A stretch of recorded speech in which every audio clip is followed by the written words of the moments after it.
96.3 RPK FM Jakarta. Selamat sore sahabat RPK, kembali program OMG Orang Muda Gaul, siaran kerja sama RPK FM bersama Garda Mencegah dan Mengobati, hadir di ruang dengar sahabat RPK saat ini di jam 17:06.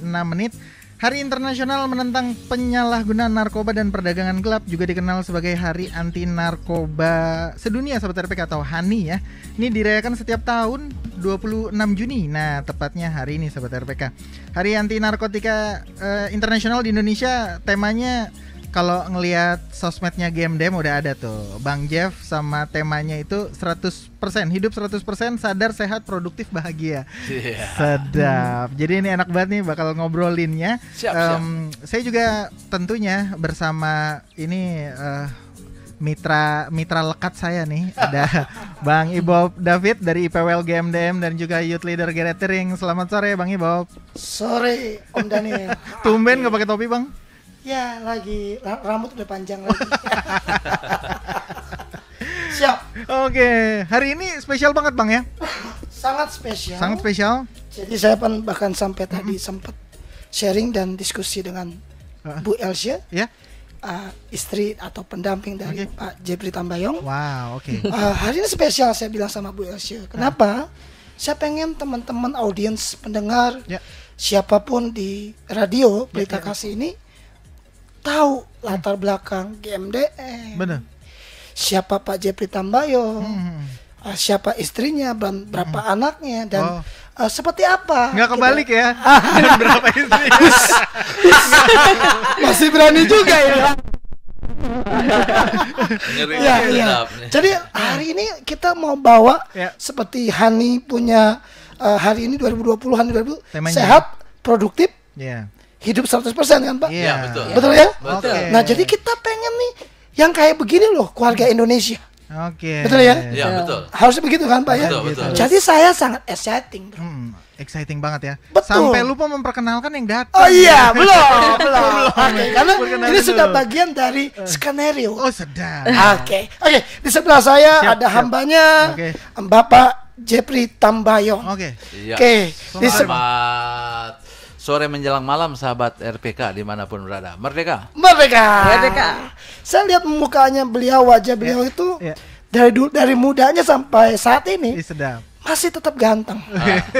Kalau saya lihat foto-fotonya di GMDM begitu kan, nggak jauh beda kayak aktor. Siapa? Klip Sangera atau siapa ya? Gitu ya. Berarti Kak Elsie Susananya dong. Di sebelah ujung sana, paling kiri saya ada, silakan Bu, dikenalkan Bu. Halo pendengar yang setia, saya Elsie, saya istri daripada Pak Jeffrey Tambayong. Wow. Dan salam sehat 100%. Wah, sih. Bang Ibob, ini yang paling rajin kalau GMDM mau siaran di sosmed selalu nih Kak Elsie langsung tampilin nih. Ketahuan ya. Dipantau ini. Jadi kenapa sih saya minta Pak Jeff dan Ibu untuk bicara malam sore hari ini? Seperti RPK pesan, kita mau narasumber yang kompeten dan betul-betul tahu banget. Tadi di jalan Pak Jeff, Bu Els, saya sedikit baca berita terbaru detik.com tentang pergerakan Timur Tengah dan China.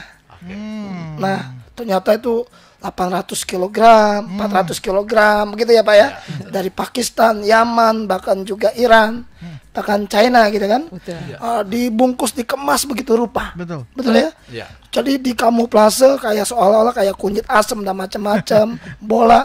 Waktu saya baca gitu, kenapa ini seperti ini marak terjadi di saat wabah pandemi COVID-19 ini. Nah, Om Jeffrey dan Tante Elsie, saya panggil begitu contohnya, di Hari Anti Narkoba Internasional ini, kira-kira apa yang Pak Jeffrey, Bu Elsie tangkap pesannya buat kita semua? Silakan sampaikan. Terima kasih. Ya, Ibu Elsie ini juga salah satu pendiri, jadi menggagas berdirinya gerakan mencegah lebih baik daripada mengobati, lalu akhirnya berubah karena kita punya panti rehab jadi Garda Mencegah dan Mengobati. Begitu ya, dia yang menginspirasi, salah satu yang menginspirasi kegerakan anti narkoba, walaupun banyak sekali cenderung di balik layar dan banyak kali juga di dunia-dunia medsos begitu ya, untuk pergerakan untuk GMDM maupun J-Telepon maupun Vokan. Jadi untuk Hani ini tadi seperti Brother Ibob sudah katakan, saya mau ingatkan bahwa tidak ada satu negara manapun mau menjadi negara memproduksi narkoba. Nah, itu harus kita garis bawah ya. Tidak ada satu ya. Kecuali negara setan ya gitu. Tapi selama negara di dunia ini pasti nggak ada negara manapun. Tapi kenapa negara-negara yang tadi disebutkan, ada Cina, ada Iran, ada Afghanistan, Pakistan, ada Nigeria, ada Kolombia, negara itu menjadi sepertinya tanda kutip memproduksi narkoba begitu masif. Dan akhirnya termasuk sekarang negara kita Indonesia yang dulunya menjadi hanya negara transit, numpang lewat. Sekarang ini Indonesia menjadi salah satu negara yang memproduksi narkoba terbesar di dunia, salah satu yang menjadi dibandingkan negara-negara lain. Jadi negara-negara lain pun akan mempunyai pola pikir yang sama. Waduh, Indonesia ini adalah negara penghancur negara kami. Begitu, karena banyak juga barang-barang mungkin dari Indonesia. Jadi ini kita harus menyadari hal ini juga. Makanya dalam HANI ini Hari Anti Narkoba Internasional, bukan hanya Hari Anti Narkoba Indonesia, tapi internasional, seluruh dunia menggagas acara ini untuk sama-sama fight against drugs, perang terhadap narkoba di seluruh dunia. Jadi bukan hanya Indonesia, ini perang. Kenapa? Karena akibat kerusakan yang ditimbulkan oleh bahaya penyalahgunaan narkoba itu sifatnya dunia. Nah, ini saatnya untuk kita tidak lagi menyalahkan negara-negara yang lain, tapi membangun komunikasi dengan negara-negara lain. Yuk sama-sama kita perang sama terhadap narkoba. Ya, itu mungkin dari saya, mungkin dari Ibu Elsia. Thank you Pak Jeb. Ternyata tidak bagus kata-kata. Tidak ada, mana ada negara yang mau. Betul ya? Betul. Tapi bagus sekali dari Pak Jeb. Ini keren banget. Ini warning buat kita semua ya. Betul. Kita berharap Indonesia seperti visi Indonesia bersinar ya. Betul. Silakan Bu Elsa, tanggapannya gimana? Iya. Hari Anti Narkoba Internasional ini kan kita tahu bahwa ini digagas oleh UN ODC ya. Ya, Badan Drugs Dunia, di mana tanggal 26 itu akhirnya ditetapkan. Saya menangkap ini hal yang sangat positif, di mana kita menangkap momen ini sebagai momen kebangkitan bersama untuk sama-sama mengatasi, bukan justru menyerah dengan keadaan ini. Walaupun tadi kita dengarkan disampaikan oleh Ketum GMDM, Ketum Vokan, bahwa tidak ada satupun negara yang negara yang imun dengan namanya narkoba. Semua negara ya, semua negara, bahkan tidak ada satupun negara yang dapat mengklaim bahwa negaranya akan bersih. Bukan saja bersih, akan bersih. Akan bersih. Karena kita pernah ya mengikuti conference dan dikatakan waktu kita menyampaikan visi kita di Singapura, mereka anggap itu mustahil Indonesia bisa bersih narkoba. Kan kita punya visi, mereka pertanyakan apa itu visi kita Indonesia bersinar, Indonesia bersih narkoba. Mereka anggap itu satu hal yang mustahil ya, untuk bisa. Tapi justru dengan momentum ini yang kita terus peringatkan ya, peringati sebagai momentum yang besar, bukan ini perayaan, tapi sebenarnya ini seperti alarm yang besar gitu ya, alarmnya dunia untuk mengingatkan bahwa ada ancaman yang selalu ada di tengah-tengah masyarakat kita, yang di mana keluarga kita juga terancam. Dan ini berarti bukan saja tugas daripada penegak hukum ya, bukan hanya tugas pemerintah ya dalam instansi yang terkait, tapi ini tugas seluruh masyarakat Indonesia. Dengan apapun yang kita bisa lakukan, justru dengan kehadiran LSM-LSM yang ada ya, termasuk GMDM ini kan cuma salah satunya ya, dan ada yang sudah mendahului. Dan kita GMDM ini justru semakin lebih bersemangat ketika ada muncul organisasi-organisasi yang serupa dengan kami, karena visi kami cuma satu, jelas, Indonesia bersinar. Indonesia bersinar narkoba, yang itu nggak mungkin hanya dilakukan seorang GMDM saja gitu, dan itu tidak mungkin juga hanya dilakukan oleh pemerintah saja. Jadi dengan momentum ini mengingatkan kepada masyarakat bahwa kita tidak akan pernah menyerah dengan namanya narkoba. Jadi dengan momentum ini justru kita membagikan semangat untuk perang terhadap narkoba, sehingga kita semuanya mau mengambil bagian apa aja yang kita bisa kerjakan. seperti tadi kan Pak Iwap sempat tanya, sebenarnya saya kebanyakan di belakang layar. Saya hanya mengerjakan apa saja yang saya bisa lakukan. Saya mungkin tidak sepadat beliau ya, Pak Jeffrey, untuk berada di tengah-tengah masyarakat ya, menjalani organisasi. Tapi saya hanya memaksimalkan apa yang saya bisa lakukan. Dan saya tahu, saya menangkap bahwa media sosial itu kan memang media yang paling powerful ya. Iya, yang paling di mana banyak netizen di dalamnya ya, yang bisa menerima pesan ini. Setidaknya waktu mereka lihat gambar saja, mereka tahu bahwa kita sedang perang terhadap apa gitu. Jadi jadi di belakang layar Bang Jeff selama ini ada KL sih ternyata. Kok baru tahu? Gimana? Jangan sampai kayak Robsil ada nyonya.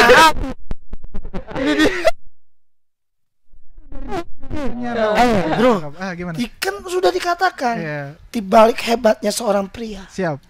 Ada seorang wanita. Waduh, siap. Yang berdiri dan berdoa gitu kan. Betul. Jadi jangan salah. Ini kalau Pak Jeff ada seperti ini karena ada figur yang mendukung dan mendoakan. Dan tolong wanita ini diperjelas. Oh iya.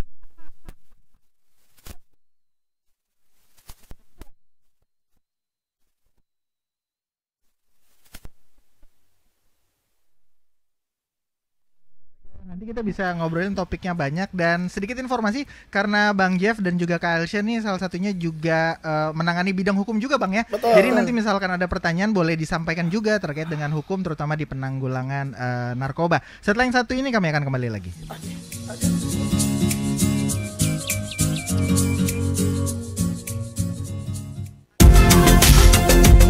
Wah, harus keluar rumah ya? Masker dan hand sanitizer-nya dibawa juga ya? We satisfy your soul thirst and harmonize your life. 96.3 RPK FM.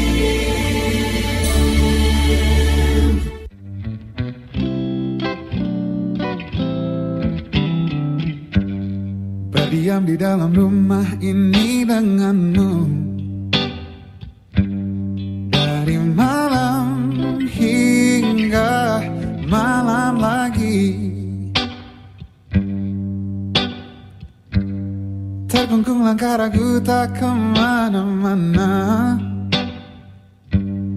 Dari Rabu hingga Rabu lagi, semakin banyak waktu untuk bicara, semakin ku paham harapmu apa. Semakin banyak waktu untuk bersama, bersyukurku kau untuk jiwa raga. Bila ini belumkan ada, tetap kita saling menjaga. Hari depan tak ada yang tahu. Hadirmu sangat berharga, ku ingin engkau tahu. Aku sayang kamu.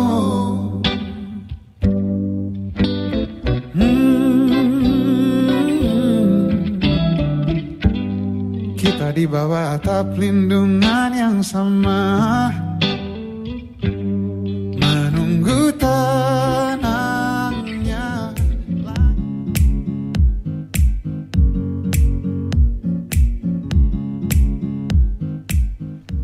96.3 RPK FM Jakarta. Kita kembali lagi di OMG, Orang Muda Gaul ya.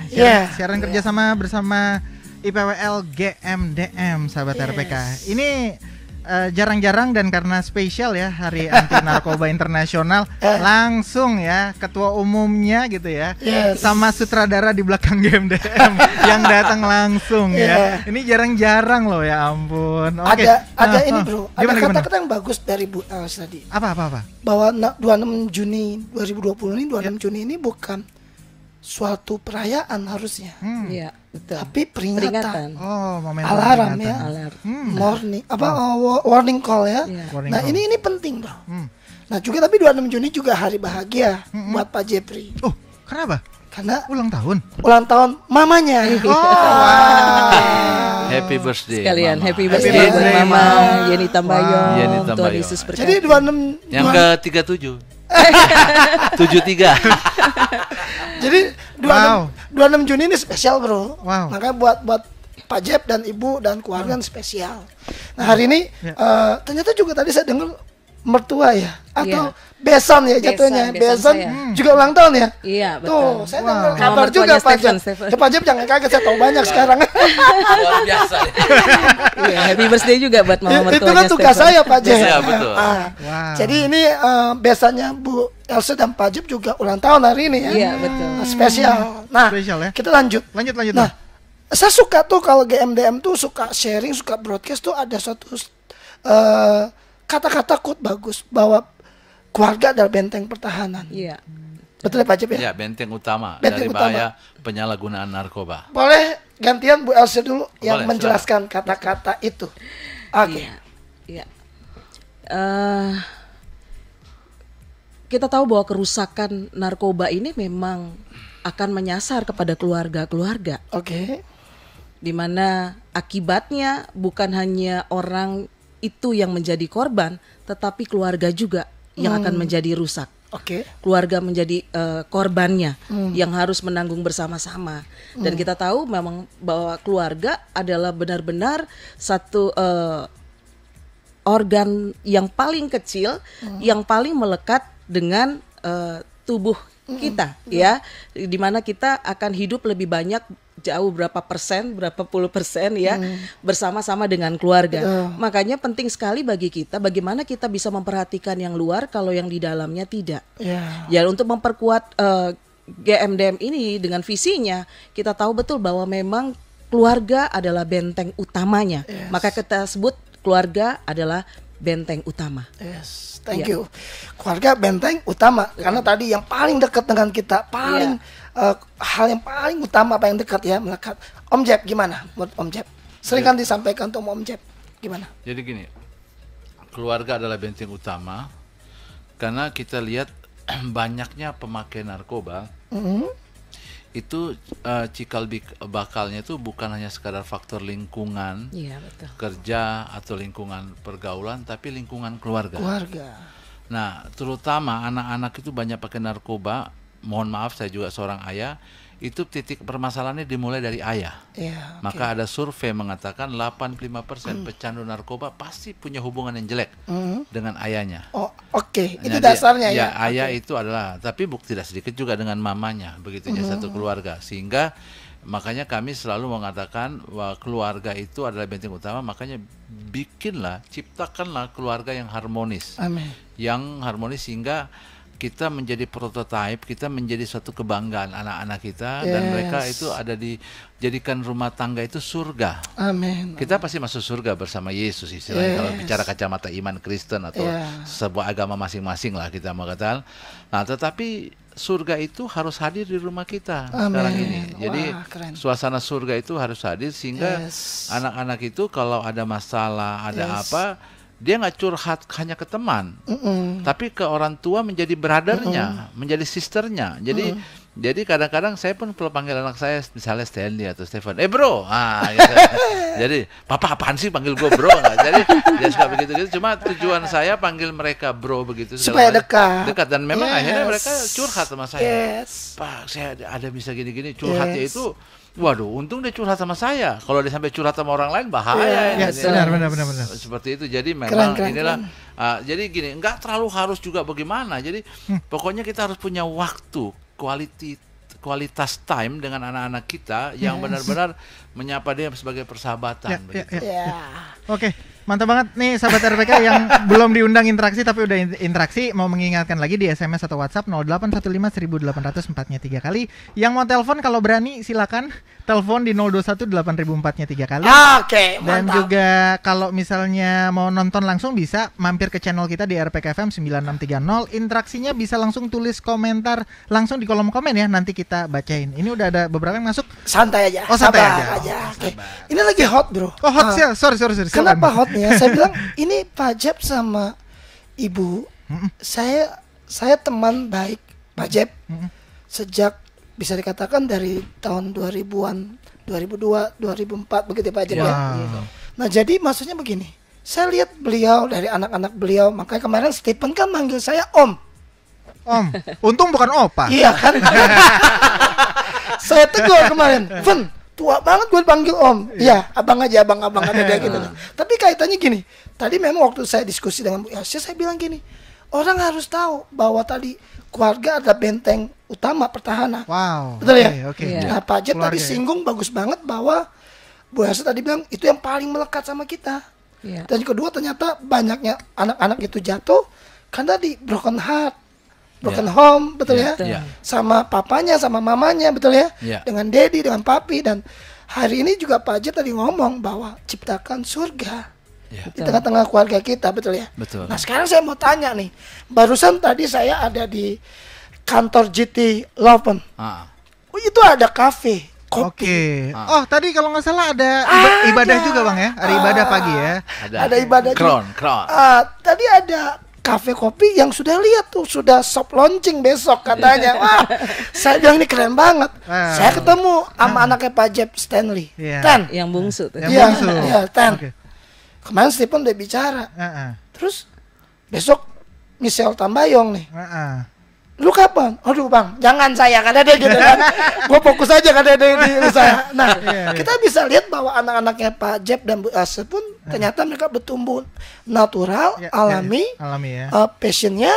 Nah, kita bisa tanya, kira-kira kembali dari Pak Jep dulu, baru Bu Elsie. Pak Jep gimana sampai perkembangan anak-anak sekarang? Silakan Pak Jep cerita aja. Ya, anak-anak milenial sekarang ini kan kalau kita salah-salah mendidik mereka kan kita kan bisa memberikan pengajaran yang old begitu. Bagaimana yang kontekstual, yang kontemporer dengan mereka, yang artinya bisa menyimbangi mereka. Menurut saya sih sangat sederhana ya saya memberikan tips. Jadi kalau kita kan orang tua juga harus sadar kita juga bisa salah. Kalau kita salah nggak usah takut minta maaf. Maafin papa ya sayang, papa salah. Ternyata papa salah ambil keputusan, minta maaf udah. Nah, tapi kita juga harus tegas.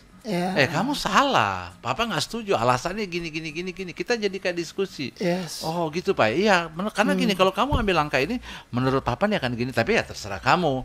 Tapi jangan salahkan papa ya, sebagai orang tua papa sudah mengingatkan kalian. Nah, memberikan apa hubungannya. Tapi kalau memang saya salah begitu, saya harus minta maaf begitu segala macam. Jadi baru habis itu kita doa bersama. Jadi jangan jadikan doa, persekutuan doa di rumah tangga itu hanya formalitas atau kebiasaan yang tanpa ada satu hubungan yang intim, serapan begitu. Cakep, seperti Pak. itu. Keren banget ya.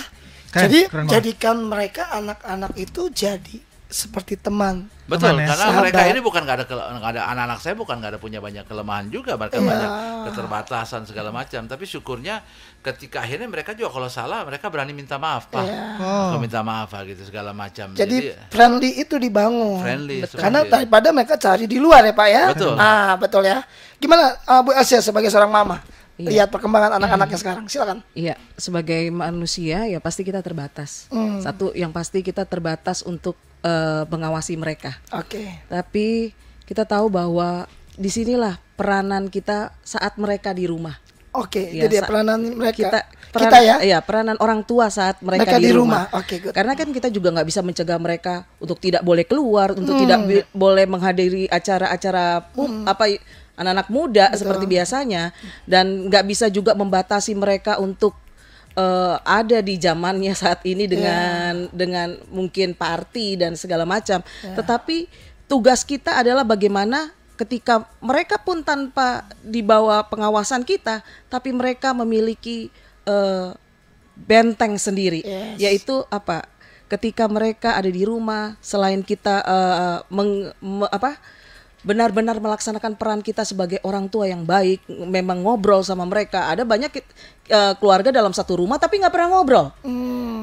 Bukan hanya rumah besar, rumah kecil aja banyak nggak ngobrol, nggak bisa ngobrol. Jadi punya membangun komunikasi itu penting sekali dengan anak, ya, dengan anak. Jadi itu satu, membangun komunikasi. Kedua, memang kita selalu mengajarkan mereka untuk memiliki persekutuan dengan Tuhan.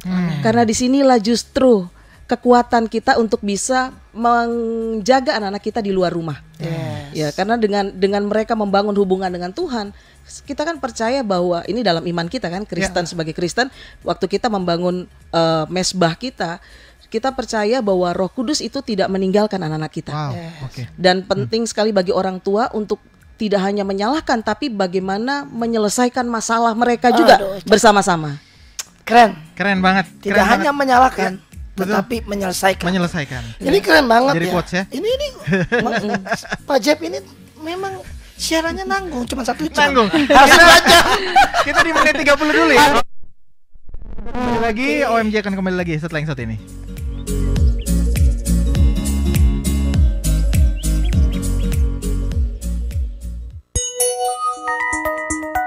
Jam di studio kami menunjukkan pukul 17 lebih 30 menit waktu Indonesia Barat.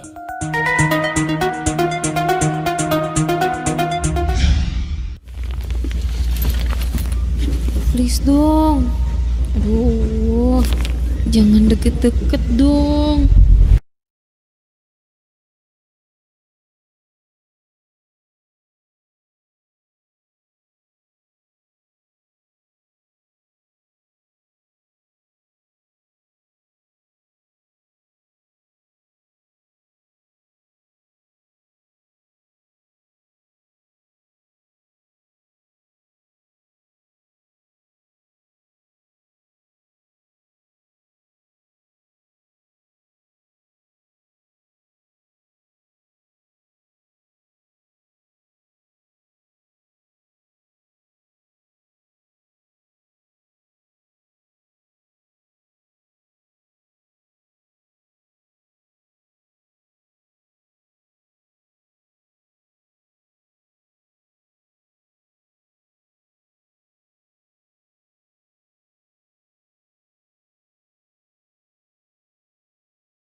COVID-19 kan 95% kalau tidak salah yang mengalami kondisi keterpurukan masalah ekonomi. Berarti yang nggak kena ya paling yang jualan beras atau atau yang jualan alat-alat alkes segala macam. Tapi yang lain-lain semua kena. Kena ya? Ya termasuk mohon maaf rohaniawan juga kena juga kita semuanya ya. Jadwal khutbah hilang, jadwal ini semua. Jadi semua kena. Dan arti itu semua bisa mengakibatkan namanya stres, depresi dan lama-lama jadi gila. Nah, bagaimana kita menghindari jadi stres, depresi, jadi gila, dan akhirnya bisa pelarian ke narkoba?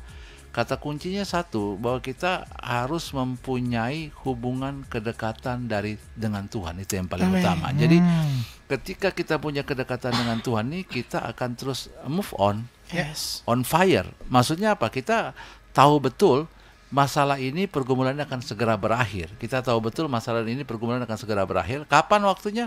Ya pasti ada waktu Tuhan. Bukan kita ngomong secara terlalu rohani itu, tidak. Karena saat ini negara manapun di belahan dunia ini stres. Negara di mana belahan dunia ini pun saat ini tidak ada negara yang bisa mengklaim tidak ada corona, tidak mengalami masalah.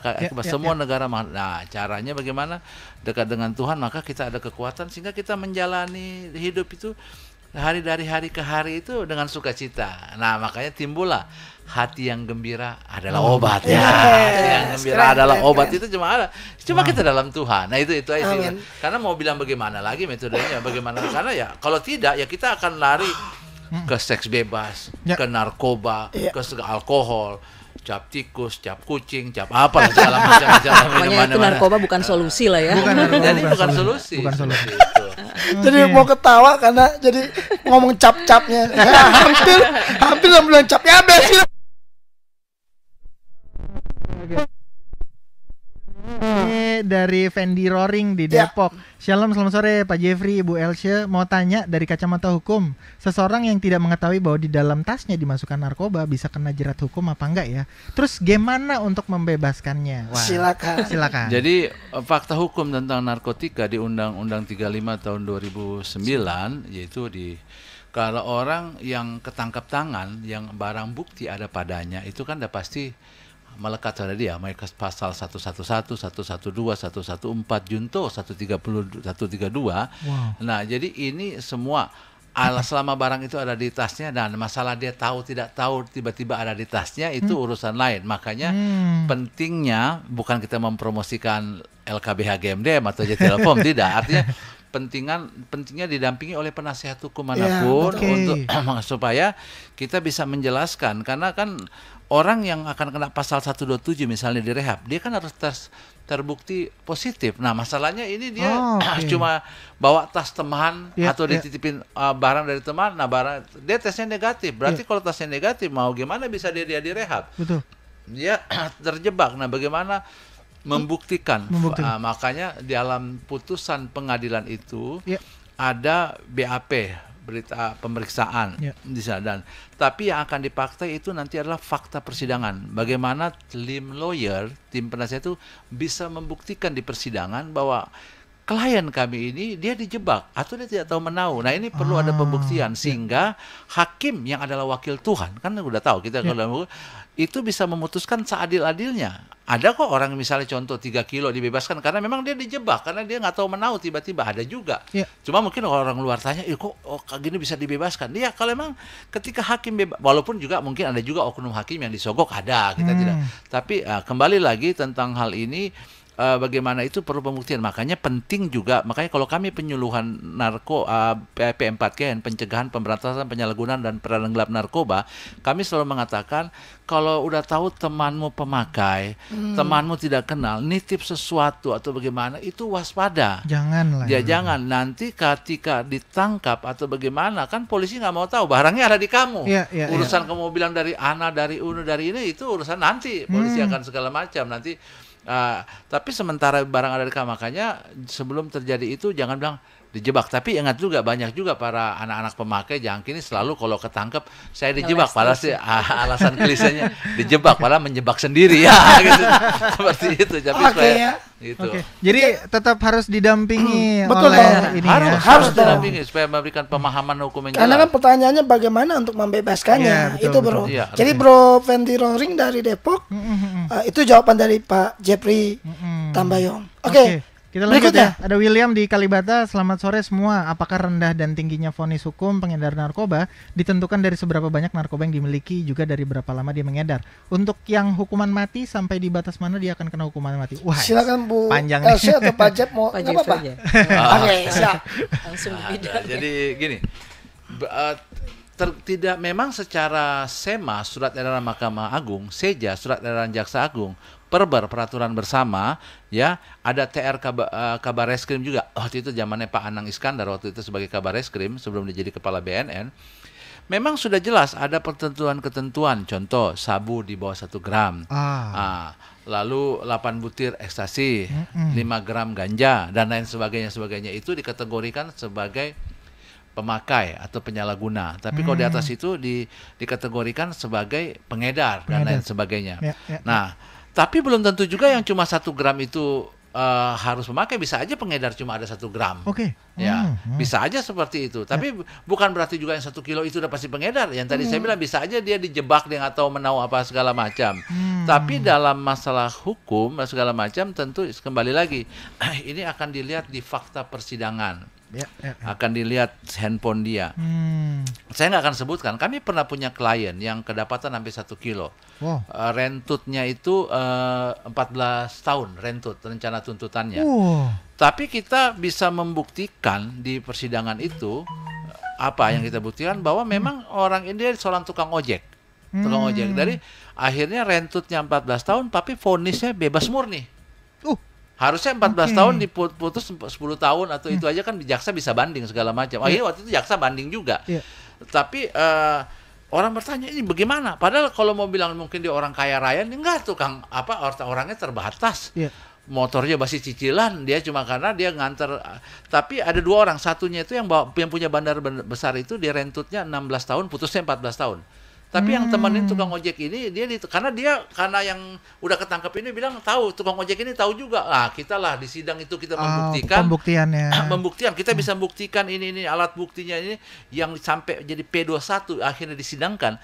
Menurut kami kurang kuat, ada kekhilafan hukum di sini, kita jelaskan bla bla bla bla. Akhirnya hakim punya keberanian untuk mengetok bebas murni. Bebas murni sekali aja. Nah, ini tentu perlu ada komunikasi, perlu ada pemahaman secara benar untuk hal ini. Jadi tidak harus barang besar ini, karena ini memang harus, makanya kita akan lihat dalam satu, kalau kami mendampingi hukum, kita akan lihat dalam pemeriksaannya, asesmennya, kita asesmen keluarga, asesmen anaknya, asesmen itu, kita ini sebenarnya dia tidak seperti yang dibicarakan ini, begitu, seperti ini. Jadi harus didampingi secara benar, karena kalau salah, wah ini berbahaya. Karena juga memang ada juga sih, misalnya oknum-oknum itu main vonis saja 7 tahun, rentut 7 tahun, putus 6 tahun. Tapi ya kita bisa banding, kan dari itu ada upaya banding. Habis banding ada kasasi.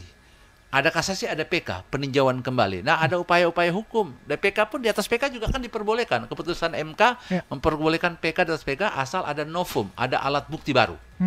Selama ada alat bukti baru, yang kita akan mengungkapkan bahwa ada kekeliruan dari majelis hakim dalam DPN 1 atau untuk, jadi kami akan buktikan. Nah, itulah fungsinya penasihat hukum untuk hal itu. Fungsinya ya. Keren ya, Bro. Begitu Om. Jadi hari ini kita dengar langsung bahwa Pak Jeb dan Bu Els, artinya mereka juga tanda kutip mereka betul-betul tahu, paham tentang hukum. Dan jadi menjalaninya jadi saya baru berasa kuliah hukum tadi 2 SKS. Terima kasih Pak dosen, Bu dosen.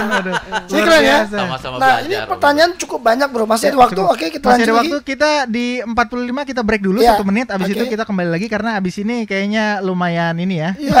Masih ada beberapa dan itu cukup menarik sahabat RPK. Wah, jadi sebelum lanjut, sebelum 45 menit ya, menit 45.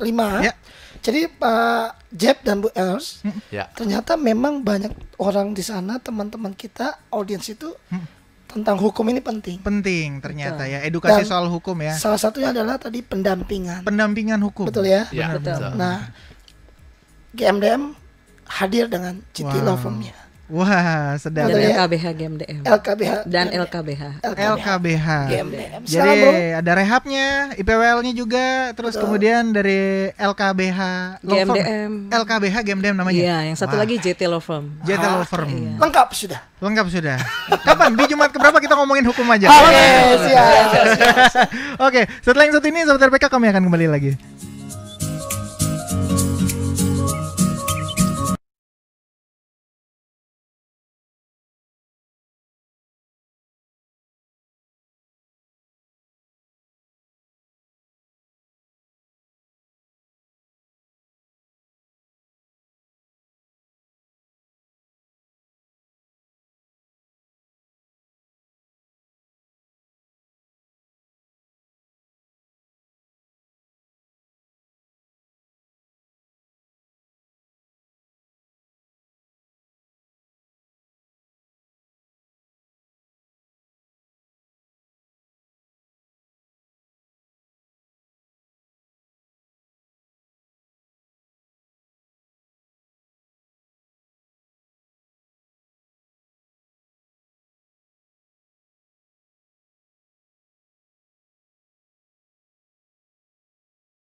semua nih Ibob udah jawab. Baik Sobat RPK, kita nggak terasa ya sudah di kuadran yang terakhir. Kita masih betul. punya banyak waktu Bang Ibob. Tenang aja. Ini hari ini banyak banget bro yang WA Banyak. SMS. Ada sekitar 11 atau 12 chat ya. Thank you ya teman-teman audiens atau teman sahabat dari OMG Orang Muda Gaul. Kita setiap Jumat kita coba berikan yang terbaik, sharing diskusi seperti ini ya. Iya. Oke. Pertanyaan berikutnya bro. Pertanyaan berikutnya Sobat RPK nih, Yansen Salomo. Halo Yansen di Bukit Duri. Shalom Pak Joefri, sebagai pegiat anti narkoba yang saya tahu Pak Jeff adalah seorang pendeta katanya. Gimana nih ngelihat vonis hukuman mati bagi para pengedar narkoba dari kacamata Kristen Pak? Hukuman mati artinya kita setuju ada orang yang nyawanya harus dilenyapkan. Bagaimana menjelasinnya? Terima kasih Pak penjelasannya. Ini dia bilang, oh maaf ini bukan mau ngetes ya Pak, cuma mau ini jadi referensi bagi kami orang Kristen yang pro terhadap hukuman mati bagi tersangka pengedar. Terima kasih. Silakan Om Jeff. Ya, bukan hanya hukuman mati sama pengedar. Banyak juga di jalanan yang di 810-kan oleh aparat begitu karena penjahat-penjahat merampok dan lain ditembak. 810 itu tembak mati istilahnya. Sedap, kode tuh udah merinding dengernya. Di 810 ya. Ya. Makanya ada orang bilang udahlah kelamaan kalau dibawa ke penjara ditembak matinya terlalu begitu, bahkan mereka di dalam pun masih bisa mengedarkan dan terbukti memang 70-80% peredaran narkoba itu dikendalikan dari lapas-lapas dan rutan-rutan. Yang Pak Menterinya rasanya bukan kurang apa, sudah berperang, BNN juga semua juga berperang untuk itu, tapi kenyataannya kita lihat fakta penangkapan dikendalikan dari lapas, dikendalikan dari rutan dan lain sebagainya. Nah, artinya begini, saya kembali ke pertanyaan pokok karena waktu kita juga terbatas. Kalau kita melihat ini dosa atau nggak dosa, itu hanya Tuhan yang tahu. Saya nggak bisa mengatakan hal itu. Sebagai hamba Tuhan, tentu kalau dari bilang sisi pendeta, saya pasti nggak setuju kalau bicara hukuman mati. Selalu saya ada kesempatan kedua untuk orang bisa bertobat. Jadi yang di samping Yesus saja disalibkan aja ada kesempatan untuk bertobat dan masuk surga begitu.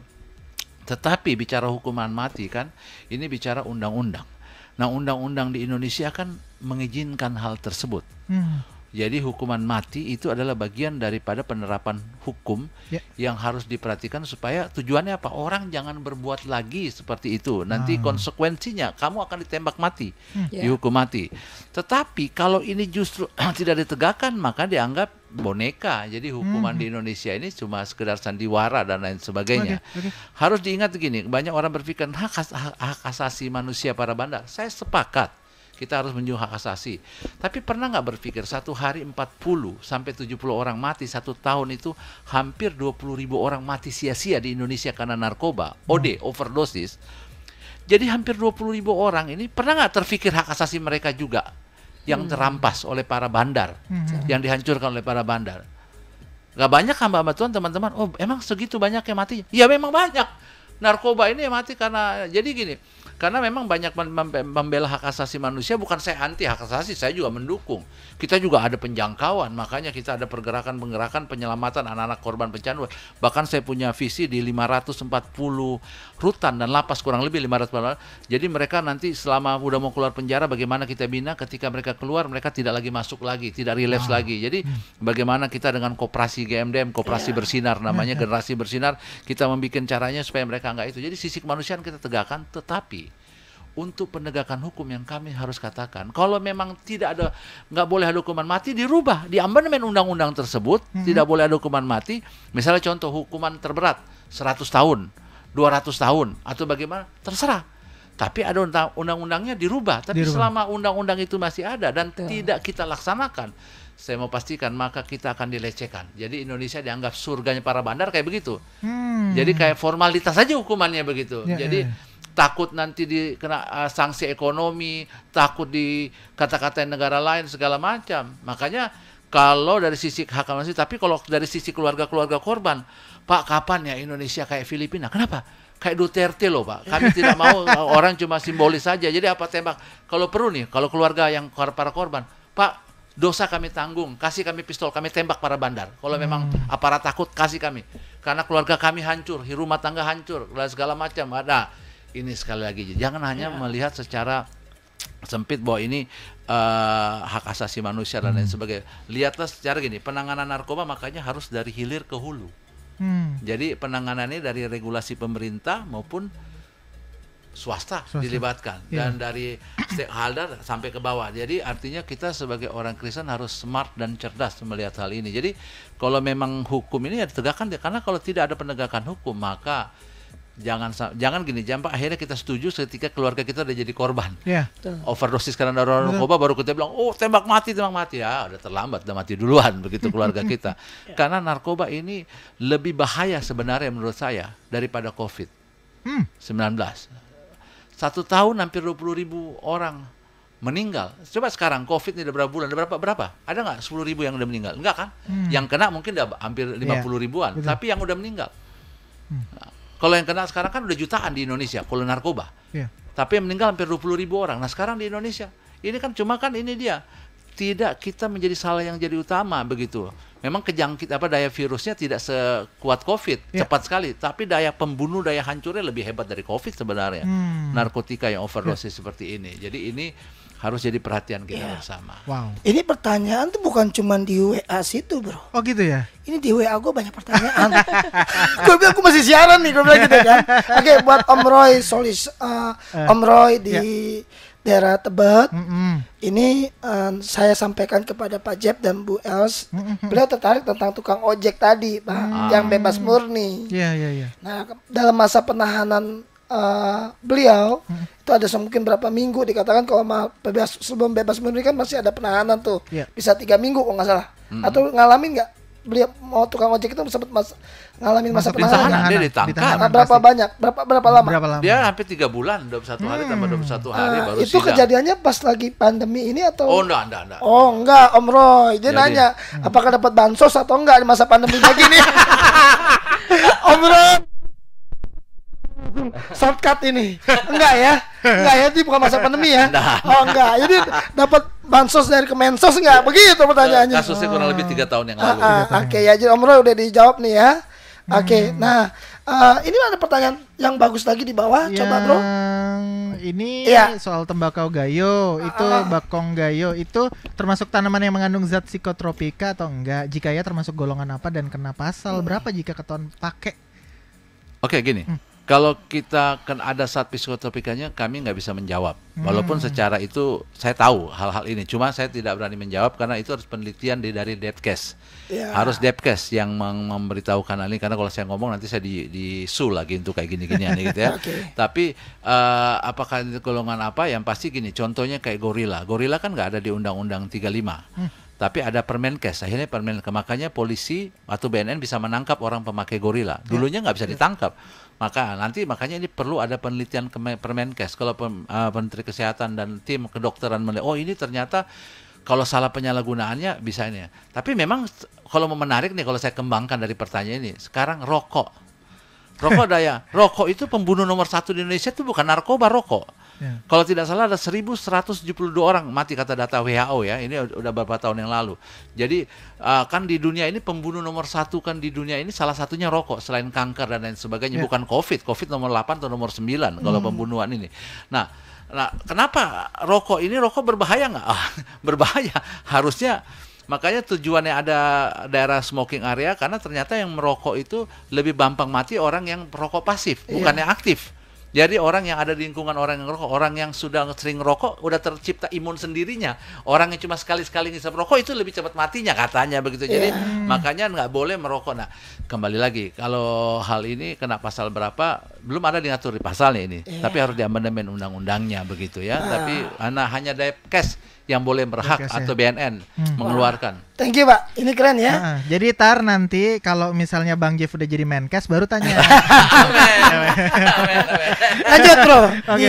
Ini bagus nih. Alfarizi di Bogor. Jika mau tegas, saya kira para pengguna yang udah sakit sakau dan membutuhkan pertolongan di rumah sakit jangan diladeni ya. Gimana ini? Kenapa katanya agar dia dan keluarga paham bahaya narkoba seperti apa dan mau ikut untuk kampanye anti narkoba. Biasanya kalau belum kena, masyarakat ini kebanyakan kan diem-diem aja. Nanti kalau sudah kena baru cari pertolongan katanya. Maju terus GMDM ya dan teman-teman semua penggiat anti narkoba. Oh, pernyataan. Thank you Om Alfensi. Jadi tadi kan kemarin heboh tuh, ada saya nggak sebutin anggota DPR RI yang memberikan pernyataan, ngapain keluarin banyak-banyak duit untuk rehabilitasi. Jadi ya kan ada saya mau katakan gini, justru memang belum bisa dikatakan orang yang rehabilitasi itu juga tidak akan pakai lagi, masih bisa relapse, kambuh kembali. Tapi saya pastikan kalau orang tidak direhabilitasi cuma hanya di penjara, maka dia akan jauh lebih rusak. Dari mimbar lagi dari penjara studio ini, bukan penjara, dari studio ini saya mau katakan orang pecandu narkoba itu sebaiknya sesuai dengan undang-undang kan mewajibkan untuk direhabilitasi. Kalau enggak dirubah aja undang. Nah, ketika diwajibkan direhabilitasi menurut Undang-Undang 35, makanya pemerintah itu berkewajiban memenuhi segala kebutuhan untuk rehabilitasi itu ya, segala macam biaya, anggaran, segala macam. Karena ini yang lagi dirusak bukan negara lain, bukan generasi yang lain, tapi kan negara kita sendiri, generasi muda kita sendiri. Jadi memang harus dikeluarkan. Makanya kalau saya bilang, makanya saya sangat-sangat sebenarnya bersuara, kalau bisa anggaran BNN, Badan Narkotika Nasional kan kalian 1 triliun, 2 triliun, 3 ngapain? Sementara anggaran yang lain ada 50 triliun, 100. Indonesia darurat narkoba. Kok anggarannya cemprit-cemprit kayak begitu? Nggak bisa, harusnya jomplang banget jomplang sekali. Ini makanya saya kadang-kadang gergetan. Saya sebenarnya mudah-mudahan ini sampai ke telinga para stakeholder. Tolonglah, negara ini darurat narkoba. Untuk COVID aja dikasihkan uang hampir berapa? 1.000 triliun apa udah disiapkan. Coba narkoba kasih ke 100 triliun per tahun untuk penyuluhan, untuk apa. Sehingga gini, direhabilitasi, orang udah nggak sibuk lagi cari biaya rehabilitasi, udah langsung gratis karena semua udah ditanggung pemerintah. Nah sekarang disubsidi misalnya 1 juta per orang, padahal biayanya 5 juta. Nah 4 juta kita sudah cari sendiri. Bagaimana ini segala macam? Nah, ini begini aja agak marah dia kalau ngomong kayak begini. Jadi emosi apa ketua organisasi anti narkoba begini. Gemas. Jadi makanya ini mungkin perdebatan bukan di radio ini tapi di berapa. Tapi saya berharap begini, orang-orang yang sakit itu, mari kita udah sepakat pecandu, penyalahguna narkoba itu adalah korban di seluruh dunia yang harus diobati. Nah harus diobati.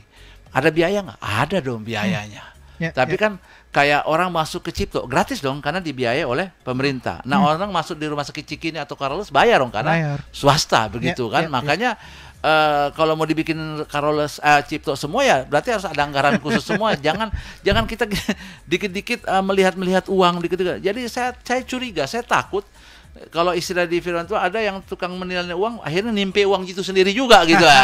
Jadi artinya menyalahgunakan. Ini memang wajib kok dibantu. Makanya saya bilang BNN itu ngapain 1 triliun 2 triliun. Kasih BNN 15 triliun, kasih ke Mensos yang direktur nafsanya yang untuk rehabnya, kasih ke Menkes anggaran 100 triliun misalnya dibagi 3 di Kemenkes dan yang di polisi menangani narkoba segala macam, di penjara-penjara yang merehabilitasi itu dikasih pelatihan segala macam yang memang benar-benar anggaran itu memang diawasi bersama. Diawasi bersama untuk penggunaannya jangan salah gunakan juga gitu. Merdeka. Ya, jadi seru banget ya. Bro, masih ada lagi nggak Kak Kosa? Masih ada satu lagi? Masih banyak sih, Bang. Masih banyak ya. Tapi waktu yang memisahkan kita Boy Maleaki nanti minggu depan dijawab. Kemudian tinggal 2 lagi ternyata. 2 lagi ya. Oke, teman-teman. Waktu kita udah terbatas, ya seperti tadi usulannya sebenarnya kalau bisa sih 2 jam sesinya. Cuma ternyata tetap 1 jam ya. Oke, Pak Jeffrey, Bu Elsie, thank you banget buat waktunya. Sama-sama. Kak Elsie terima kasih. Bang Jeff. Sebelum ditutup, apakah ada pesan singkat? Boleh, silakan. Untuk ya. Dari studio ini kita mengucapkan selamat memperingati Hari Anti Narkoba Internasional. Jadikan momen ini sebagai semangat kita bersama untuk tidak menyerah terhadap narkoba, tetapi justru sama-sama kita bersatu wujudkan Indonesia bersinar, Indonesia bersih narkoba. Merdeka. Amin. Pak Jep, pesannya? Hidup sehat tanpa narkoba. Jadi jangan kurangkan imun dengan perpecahan saling menyalahkan. Ini saatnya kita bersatu untuk fight against drugs, perang terhadap bahaya penyalahgunaan. Pesan dari saya terakhir, jangan lupa Jumat depan tunggu kami jam 5 sore. Oke. Terima kasih untuk sahabat RPK selama mengikuti kebersamaannya selama kurang lebih 60 menit ini. Daniel Tanamal pamit undur diri, tetap jadi berkat, jadi dampak untuk sesama. Selamat sore. Bye.